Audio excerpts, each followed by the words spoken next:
Hello everyone! Kahit saang sulok ng mundo, hello po sa inyong lahat.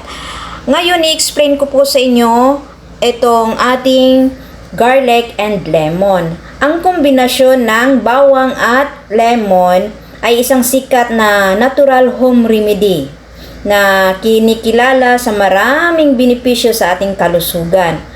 Una, pangpalakas ng ating immune system. Ang bawang may taglay na alisin, isang compound na may antibacterial, antiviral at antifungal properties na tumutulong lumaban sa ating sipon, ubo at mga infeksyon. Ang lemon naman ay mayaman sa vitamin C at antioxidant na nagpapalakas ng resistensya ng ating katawan. Pangalawa, kalusugan ng ating puso. Ang sirkulasyon sa dugo, tumutulong ibaba ang bad cholesterol at ang presyon ng ating dugo, blood pressure. Tumutulong din ito para maiwasan ang pagbaba ng mga ugat sa puso natin.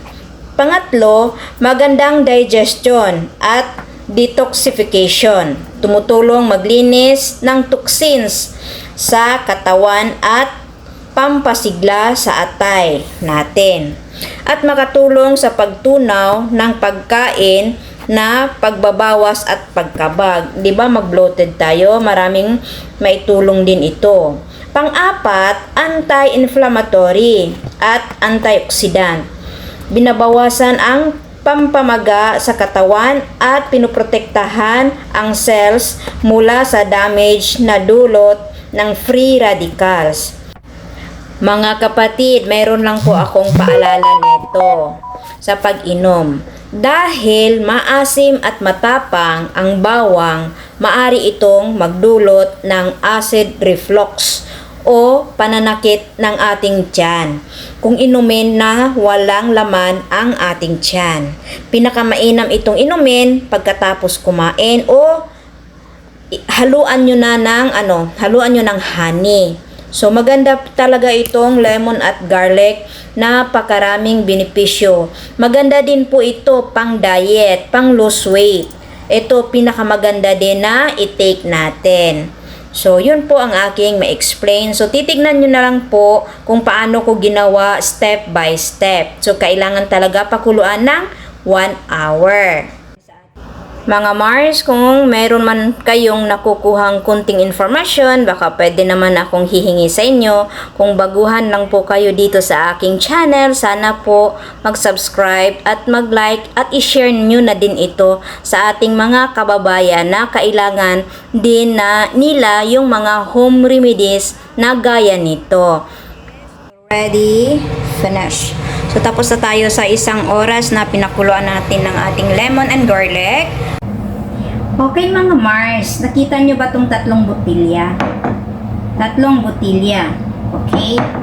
So, kailangan natin itong 3 botilya sa ating garlic lemon juice. Depende sa inyo kung ano yung paglagyan nyo sa inyong lemon garlic juice. Kasi ako dito is itong ganito.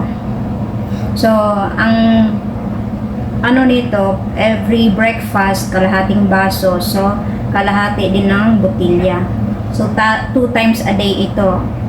Morning and night time dinner. So, gumawa ako ng lemon garlic juice. Good for 3 days. So, ilagay ko lang siya sa ref. Palamigin lang. Masarap naman siya inumin. Medyo manamis-tamis at saka maasim. May lasang ahos. Of course, lasa talaga ng ahos. Malasang ahos at saka lemon. Yun talaga ang lasa niya. Pero masarap-sarap siya kasi manamis-tamis at maasim. Tapos, ang gagawin natin is mayroon tayong strainer, may salaanta o imbudo. Siyempre, pag ilagay mo dito yung garlic lemon juice, gagawin mo yan ganyan kasi mayabo. Diba? Ayan. So, ganyan ang gagawin natin. So, kailangan mo lang ipakulo yung lemon garlic juice within 1 hour. Ngayon, kasi hindi na siya mainit, kailangan ko siya i-transfer dito. So, ito na yung ating lemon garlic juice after 1 hour boiling. Tapos, pinalamig ko muna siya kasi hindi naman natin mahawakan pag malamig sobra, diba? So, ang gagawin natin, syempre may mga bubbles, kukunin natin yan.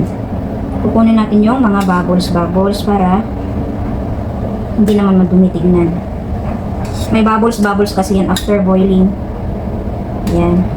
So, ngayon, nakikita nyo ba itong ganito? Ito yung lemon na ginawa kong kinalahati. Tapos, ito yung garlic. Ang dami dito sa lalim. Ang gagawin natin is ganito.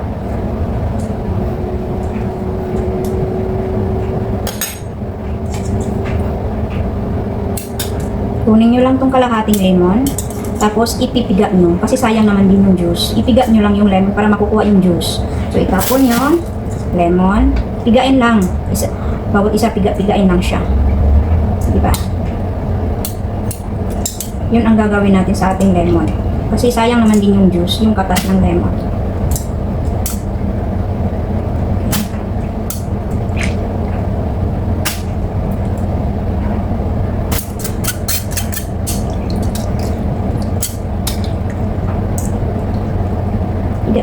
Piga. Kasi hindi naman din pwede yan. Ang juice lang kasi ang kailangan natin dito. Ang pinaka-importante is yung katas. O diba? Basta katas. Pinaka-importante. Pag inumin nyo ito, lalo na pag malamig-lamig siya, is manamis-tamis at maasim. Hindi siya gaano kaasim. Hindi din siya gaano ka manamis-tamis. Tamang-tama lang. Yan. Tanggap naman din yung amoy. So, wala na lemon. So, meron naman ganyan, di ba? Ayan. Ito, itatapon na to. Yung juice lang kasi ang kailangan natin, diba? Okay. So, ngayon nakikita nyo is nandyan yung juice ng garlic at lemon. Ngayon, i-transfer na natin to sa botilya, sa bote. Ilagay lang ang strainer ulit. Yan. So, pahandahan kasi mabigat ang kaldero. Okay. So, hindi ko na natin juice. So, another one. Pahandahan na siya. Kasi malaki ang kaldero. Ay, sayang. Okay. Kailangan talaga makakuha tayo ng tatlong bote na garlic lemon juice. Hindi naman siya sa tatlo sa akin. Meron naman siyang medyo kunti na exist. So, yan. Alis. Sayang ba ang naliyap po? So, yan. Yan. Di ba nakikita nyo yung mga bubbles?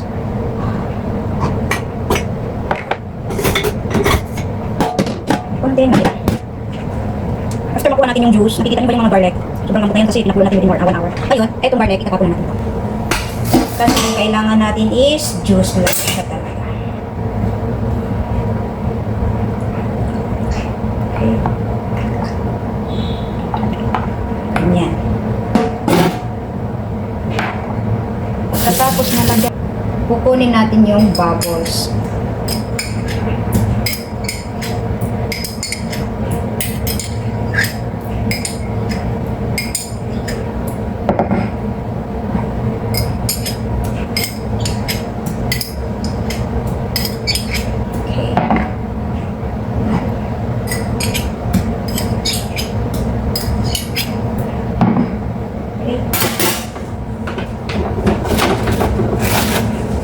Tapos punasan lang natin yung dito kasi ang bubble is nandyan.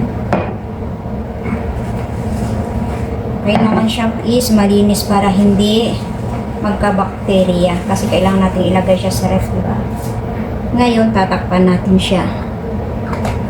Ayan. At hugasan bago ilagay sa ref.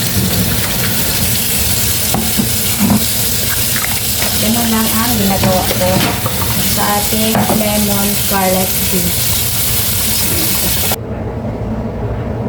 So, ito lang tatlo na kukuha natin sa ating lemon garlic juice na pinakita ko sa inyo kanina kung paano ko ginawa hanggang nakabuo ako ng 3 bote ng lemon garlic juice. So, ngayon, ilalagay ko na siya sa ref.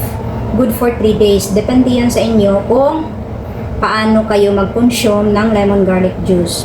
Pwede din kayo mag-research or mag-consult din sa mga doktor.